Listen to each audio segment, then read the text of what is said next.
Bonjour à tous et à toutes et bienvenue dans cette nouvelle vidéo.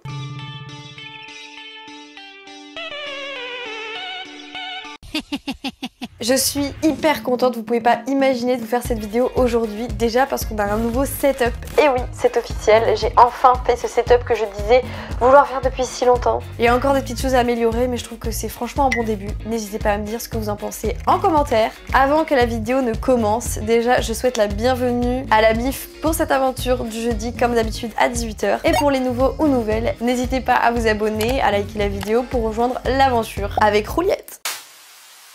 Aujourd'hui, on est sur une vidéo qui me tenait beaucoup à cœur. Je suis une fan inconditionnelle du cinéma, de films de manière générale, mais j'ai une culture catastrophique. Et j'ai vu des films qui m'ont énormément touchée, que j'ai beaucoup aimé, donc j'ai fait des petits résumés avec mes avis personnels. J'en ai pris 10 pour commencer, puisque c'est les 10 que j'ai visionnés en une semaine. Je suis super heureuse également de vous annoncer que cette vidéo, elle est sponsor par une application, une plateforme que j'aime énormément qui s'appelle Amazing Talker. Alors là tout de suite vous allez avoir une Juliette professionnelle comme d'habitude dans attention 3, 2, 1 et nous revoilà avec la Juju professionnelle. Aujourd'hui je suis hyper heureuse de vous présenter la plateforme du jour, à savoir Amazing Talker, une plateforme qui vous propose des cours directement en ligne avec des professeurs expérimentés et natifs à destination d'enfants, de professionnels, de particuliers, de seniors, que sais-je. Vous pouvez y apprendre diverses langues telles que le coréen, le japonais, le chinois, mais encore des langues plus classiques et courantes telles que l'anglais, l'espagnol, etc.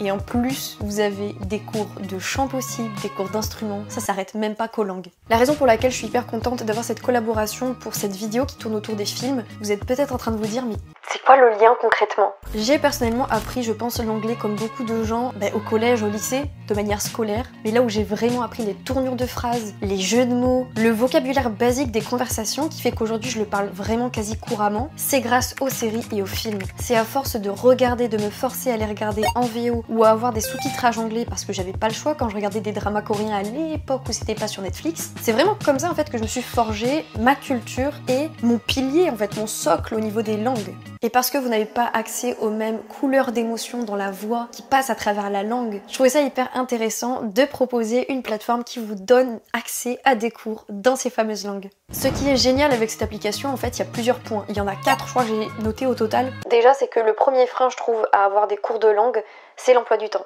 Moi par exemple, j'ai un emploi du temps qui est hyper variable. Je peux pas assurer de manière certaine que toutes les semaines, le mardi à 18 h, je serai disponible pour des cours. Et là ce qui est trop bien en fait avec l'application, c'est que c'est vous qui choisissez vos cours. Si vous voulez changer d'enseignant ou alors juste changer de cours, d'horaire, de tranche, c'est possible. Donc c'est vraiment suivant vos disponibilités, vos besoins, vos envies que vous prenez les cours. Et ça c'est génial. Ensuite, on a des cours qui sont personnalisés, enseignants, par rapport à l'élève.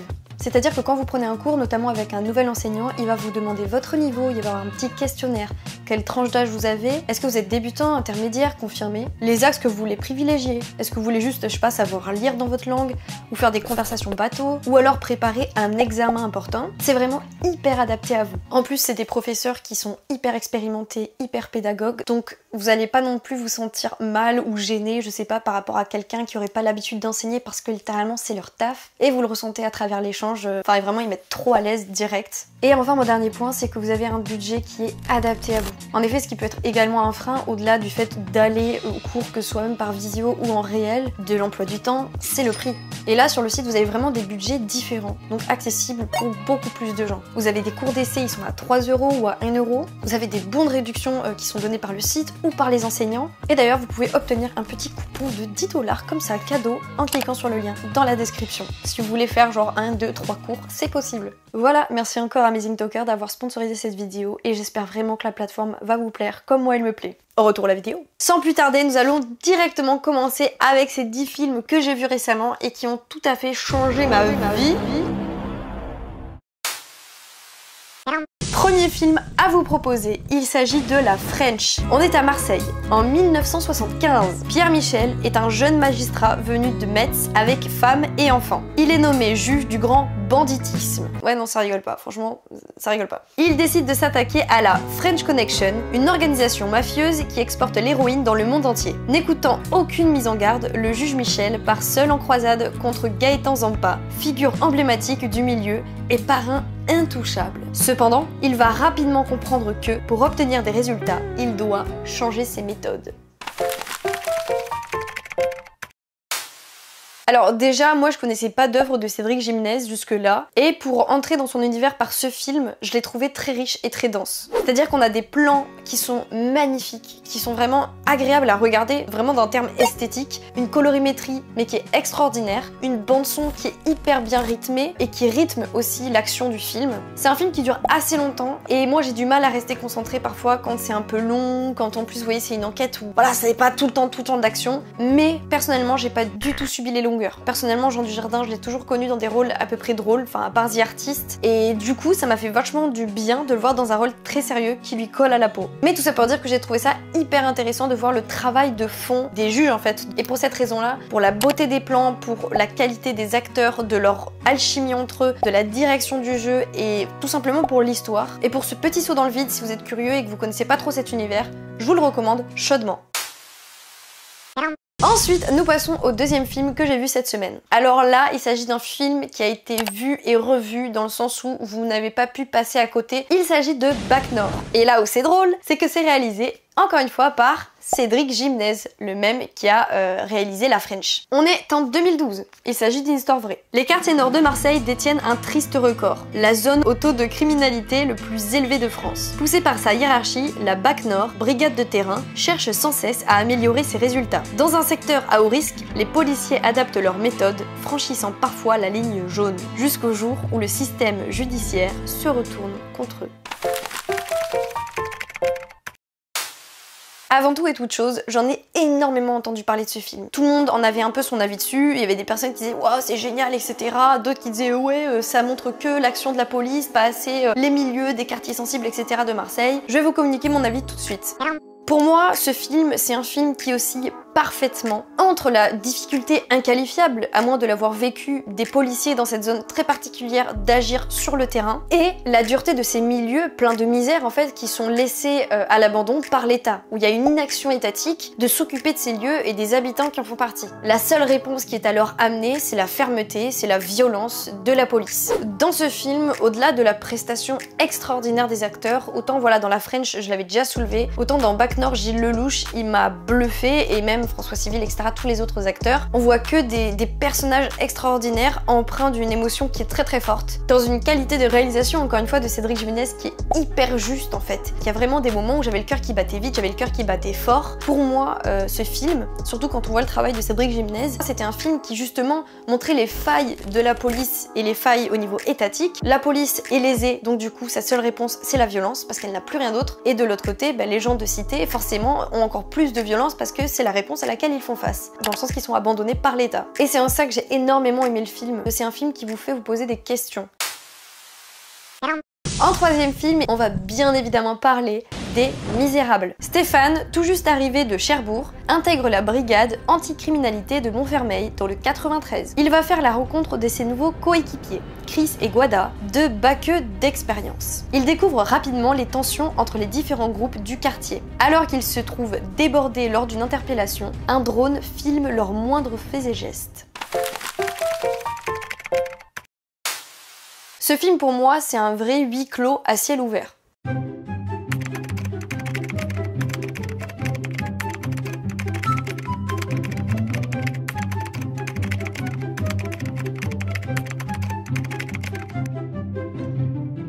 Encore une fois, dans ce film, vous voyez vraiment la difficulté de l'intervention de la police, pour les mêmes raisons qu'il y avait à Marseille. Là, on les retrouve donc dans Les Misérables à Paris. De la difficulté, en fait, voilà, de communication et de dialogue avec des quartiers chauds, des banlieues, des cités, qui, encore une fois, comme les quartiers nord de Marseille, sont laissés à l'abandon. La violence, des deux côtés. C'est le plus fort ripostera, la police, enfin la BAC d'un côté, et les habitants des cités de l'autre.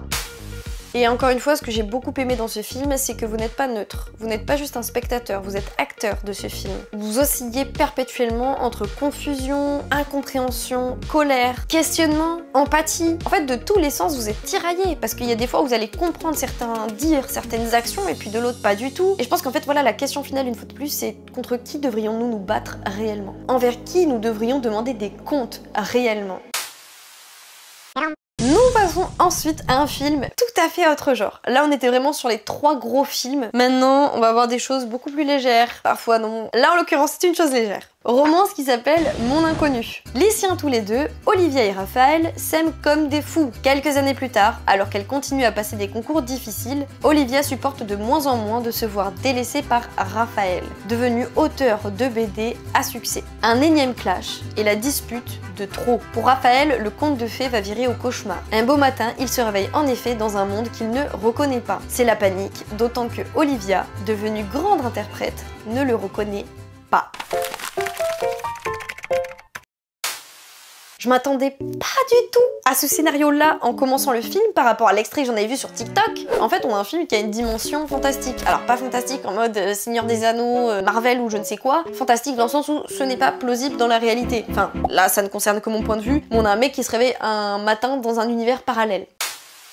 J'ai beaucoup aimé sa touche en fait, très particulière, très bizarre, très farfelue. Parce que ça change. On n'est pas dans le cliché répétitif ou même si on sait le début de la fin, les interactions qui sont faites entre la manière dont c'est filmé, je trouve diffèrent énormément. Et ça c'est très agréable. On part vraiment d'une base de 2 ados qui se rencontrent, qui ont un coup de foudre basique, qui ne demandent qu'à s'aimer d'un amour pur et désintéressé, à comment on fait avec 10 ans de relation dans les pattes, quand il y a les égos qui se mêlent à la fierté du boulot, de ah ouais mais moi là je peux pas trop t'accorder mon temps parce que tu comprends j'ai plus que ça et ça c'est le rêve de ma vie et même si je t'aime, blablabla blablabla. Ces problématiques qui en fait sont juste résumées à ok, c'est si compliqué pour toi, pars de zéro dans un monde nouveau et on va voir quelles sont les vraies priorités. Vous vous régalerez et franchement ça vous changera.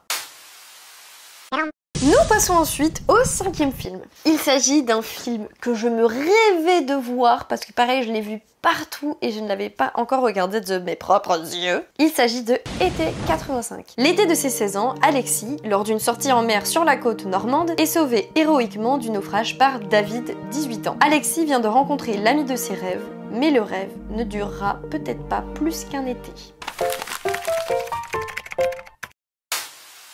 Je suis hyper excitée de parler de ce film, on dirait que c'est moi qui l'ai fait quoi, mince. C'est un film LGBT qui va parler voilà d'une relation qui va se former autour de ces 2 garçons. Je m'attendais en fait à ce que le film se focalise exclusivement autour de la découverte de l'homosexualité, comment appréhender une relation, etc. Parce que moi j'ai beaucoup vu de films autour de ce sujet et pas nécessairement. Voilà, c'est vraiment la rencontre, comment ça se passe. Bien sûr qu'il y a une partie autour de l'homosexualité, mais c'est pas l'essence même du film. On parle juste voilà d'une histoire de rencontre et comment elle va se passer, comment elle va se décanter. Dès les premières secondes, comment c'était raconté l'histoire, cette BO, la colorimétrie, vraiment il s'est passé 30 secondes, j'ai dit ok, je sais que je vais adorer ce film et ce fut le cas. On oscille avec une histoire qui est très forte, sans être lourde. On a des acteurs qui m'ont époustouflé, que ce soit l'un comme l'autre, on a un jeu très différent. Ce que j'ai énormément aimé, c'est que ça pose de vraies questions quant à l'amour, notamment au premier amour. Voilà, cette personne en fait qu'on ne choisit pas, qu'on peut même plus subir qu'autre chose, et qu'on va souvent aimer pour les mauvaises raisons, pour les sensations qu'elle nous fait ressentir en l'aimant, plus que pour ce qu'elle incarne dans sa totalité, dans sa globalité. Nous passons ensuite sur le 6e film que j'ai vu. Ça n'en finit pas. Il s'agit du Sens de la fête. Max est traiteur depuis 30 ans. Des fêtes, il en a organisé des centaines. Aujourd'hui, c'est un sublime mariage dans un château du XVIIe siècle. Un de plus, celui de Pierre et Elena. Comme d'habitude, Max a tout coordonné. Mais la loi des séries va venir bouleverser un planning sur le fil où chaque moment de bonheur et d'émotion risque de se transformer en désastre ou en chaos.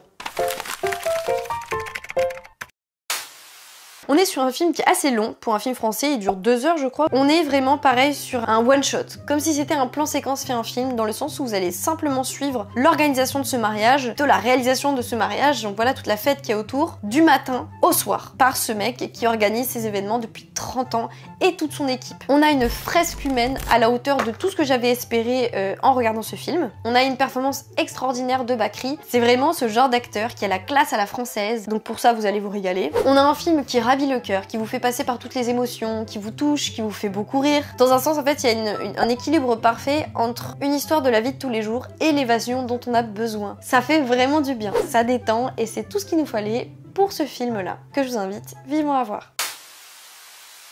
Nous avons ensuite en 7e film un grand des grands, à savoir Once Upon a Time in Hollywood. Rick Dalton, qui suis-je ? Un acteur de télévision qui a déjà vécu de meilleures années et son cascadeur de longue date Cliff Booth s'efforce d'atteindre la gloire et le succès dans l'industrie cinématographique au cours de l'âge d'or d'Hollywood en 1969. moi je comptais pas le voir ce film. Parce que le film dure pas loin de 3 heures. Faut rester cramponné. Il a des longueurs, dans le sens où il y a des fois où je pouvais me lever pour aller prendre un thé. Je me disais c'est pas très grave si je loupe 2 minutes. Après, c'était pas la corvée, je me suis pas ennuyée, genre j'étais pas sur le canapé en mode quand c'est que ça se finit, quand c'est que ça se finit. Vous avez plein de passages qui vous rattachent directement à l'histoire. Donc c'est un film qui va vraiment vous émoustiller, qui va vous prendre tout de suite aux tripes parce que c'est un scénario qui va autant être loufoque que drôle. Ce que j'ai énormément aimé, c'est qu'on retrouve un Leonardo DiCaprio qui a un rôle de loser. Genre vraiment, il fait pitié dans ce film. Et pour ça, j'ai été vraiment impressionnée de son rôle. Et en plus, on reprend les codes réels en fait qui sont passés à cette époque-là. On suit l'histoire autour de Woody Allen avec sa femme, pour les gens qui connaissent l'histoire. Mais du coup, on a plein de rêves, plein de codes qui sont hyper enrichissants d'un point de vue cinématographique. Et je pense que c'était bien de vous présenter ce film. C'est un film qui fait très bien le taf. Passons ensuite à un film, mais un film que j'aime profondément, à savoir Volver. Raimunda travaille et vit à Madrid avec son mari Paco et sa fille Paola. Sa sœur Solnay habite à proximité et leur mère Irene, décédée il y a plusieurs années dans l'incendie d'une maison avec leur père, leur manque. Une ancienne voisine de leur ville natale rapporte qu'elle a alors vu le fantôme de leur mère, Irène. On a en fait un réalisateur qui met vraiment les femmes à l'honneur. C'est vraiment les femmes, nos combats, notre place, la difficulté qu'on peut avoir à s'élever par rapport à certaines situations très violentes de vie. Je trouve que c'est un réalisateur qui sait choisir ses acteurs comme ses actrices, qui réussit à pareil leur faire incarner des personnages si forts et hauts en couleur, que ce soit au niveau des émotions, de leur histoire, de ce qu'ils partagent en fait dans ce film. Et Volver ne manque pas à l'appel. Et ce que je trouve extraordinaire, c'est que Pedro Almodóvar arrive toujours à parler de sujets extrêmement sensibles, forts et durs, dans une dimension qui est pas pesante.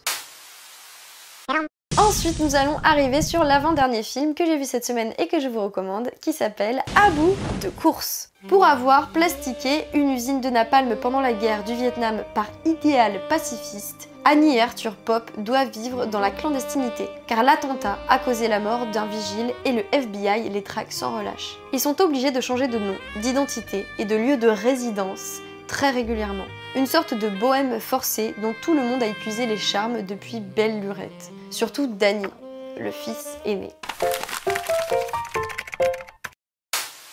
En fait, ce qui est hyper intéressant autour de ce film, et si je devais le dire en 2 phrases, on est en fait voilà dans cet entre-deux de comprendre les parents et à la fois de leur en vouloir de ce qu'ils font subir indirectement à leurs enfants. Ce que j'ai énormément aimé dans ce film, c'est qu'on a vraiment une réalisation qui est très simple par le réalisateur.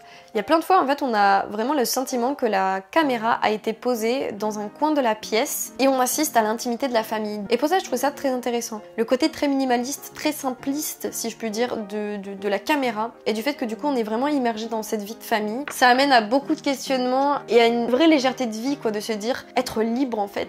On oublie. Du coup je vous le reconseille de tout cœur. Et enfin, mes chers et tendres amis, nous finissons avec un film que j'ai énormément aimé qui s'appelle Memories of Murder.